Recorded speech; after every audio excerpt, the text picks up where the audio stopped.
여러분 안녕하십니까? 미국과 한국, 이 두 나라가 반도체 동맹을 재확인한 지 불과 나흘. 그런데 갑자기 미국이 한국의 핵심 산업인 반도체를 향해 날선 규제를 들이대며 전 세계 반도체 생태계에 긴장감이 퍼지고 있습니다. 특히 도널드 트럼프 대통령의 행정부가 주도한 이번 조치는 엔비디아와 AMD 같은 미국 기업에는 느슨하고 삼성전자와 SK 하이닉스 같은 한국 기업에게는 유독 가혹했습니다. 그야말로 이중잣대라는 표현이 절로 나오는 이번 사태, 단순한 무역 조치를 넘어 글로벌 산업 전략의 일환으로 읽히고 있습니다. 왜 미국은 한국을 선택적으로 겨냥했는지 그 배경과 파장을 함께 짚어보겠습니다. 먼저 미국 정부의 구체적인 조치부터 살펴보겠습니다. 현지 시간으로 지난 29일 미국 상무부 산업안보국은 삼성전자의 중국 시안 공장 그리고 SK 하이닉스의 우시 공장을 검증된 최종 사용자, 즉 VEU 프로그램에서 전격 제외했습니다. 여기서 VEU란 미국산 반도체 장비를 중국에 들여올 때 별도의 심사 없이 일정 조건 하에 포괄적으로 허가를 받을 수 있도록 한 제도입니다. 이 제도는 지난 2022년 미국이 중국에 대한 반도체 장비 수출을 규제하면서 동맹국인 한국 기업에게는 예외를 두기 위해 도입됐습니다. 그런데 3년 만에 이 자격이 일방적으로 철회된 겁니다. VEU 자격이 사라지면 어떤 일이 발생할까요? 삼성전자와 SK 하이닉스는 앞으로 장비를 한 대 한 대 건별로 미국 정부의 허가를 받아야만 합니다. 이 과정은 몇 주, 길게는 몇 달씩 지연될 수 있으며 이로 인해 정기적인 유지 보수는 물론 신공정 도입과 생산 라인 업그레이드 자체가 어려워질 수 있습니다.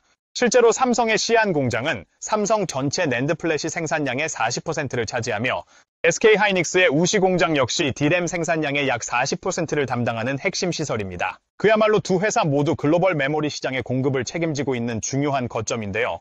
이곳의 생산 효율이 떨어진다면 단순히 기업의 수익성만 문제가 되는 게 아니라 글로벌 반도체 수급에도 큰 혼란이 올 수 있습니다. 그런데 이 조치가 더 논란이 되는 이유는 미국 자국 기업들에게는 정반대의 접근을 하고 있기 때문입니다. 대표적인 예가 엔비디아와 AMD입니다. 엔비디아의 최신 AI 칩인 H20, AMD의 EMI308 역시 중국 수출이 제한 대상이 될 수 있었지만 미국 정부는 이를 허용했습니다. 심지어 도널드 트럼프 대통령은 고사양 프리미엄 제품인 블랙웰 칩에 대해서도 일부 사양을 낮춘다면 중국 수출을 허가하겠다고 공개적으로 밝혔습니다. 이쯤 되면 누가 봐도 형평성에 문제가 있어 보입니다. 한국 기업에게는 까다로운 규제를, 미국 기업에게는 수출 기회를 열어주는 이중적 태도, 트럼프식 보호무역주의가 다시 고개를 들고 있다는 지적이 나오는 이유입니다. 이 같은 상황에 삼성전자와 SK 하이닉스는 극도의 긴장감을 감추지 못하고 있습니다. 반도체 산업은 3년에서 4년 뒤를 예측해 선제적으로 투자해야 하는 장기 전략 산업인데요. 이처럼 예측 불가능한 규제 환경에서는 투자 결정을 내리기조차 어렵습니다. 그렇다면 한국 정부는 어떻게 대응하고 있을까요?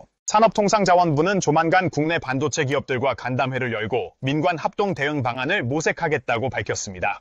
또한 미국 정부가 이번 조치에 대해 120일의 유예 기간을 둔 만큼 그 사이 협의를 통해 유연한 해석이 가능하도록 노력하겠다는 입장입니다.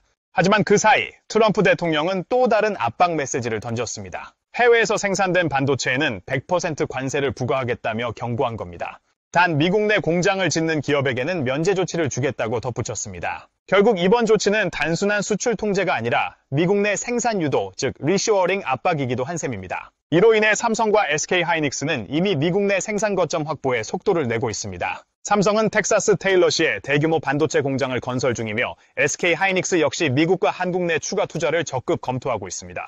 또 하나 주목해야 할 점은 이번 규제가 한국 기업만 위축시키는 것이 아니라 중국 반도체 기업들에게는 오히려 장비의 탈미국화, 국산화에 속도를 내는 계기가 될 수 있다는 점입니다. 장기적으로는 미국이 견제하고자 했던 중국 반도체 산업을 간접적으로 도와주는 결과가 될 수 있다는 분석도 나옵니다. 요약하자면 미국은 자국 기업에는 느슨한 규제를, 한국 기업에는 엄격한 심사를 적용하며 이중잣대 논란을 자초했습니다. 반도체 동맹을 외쳤던 미국이 가장 가까운 기술 파트너인 한국을 향해 차가운 규제를 내린 것. 이것이야말로 동맹 외교의 허상을 보여주는 상징적인 사건이 아닐까 싶습니다. 삼성과 SK 하이닉스는 이제 중국 의존도를 줄이고 미국, 한국, 동남아 등으로 공급망을 재편하는 과도기에 있습니다. 한국 정부 또한 흔들리지 않는 전략적 대응이 필요한 시점입니다. 세계는 지금 기술이 곧 국력인 시대를 향해 가고 있습니다. 그 속에서 우리는 무엇을 지켜야 하고 어떤 선택을 해야 할까요? 이와 같은 글로벌 기술 전쟁의 흐름 계속 알고 싶으시다면 지금 바로 구독과 좋아요 그리고 알림 설정까지 꼭 부탁드립니다. 지금까지 뉴스앤뉴스였습니다.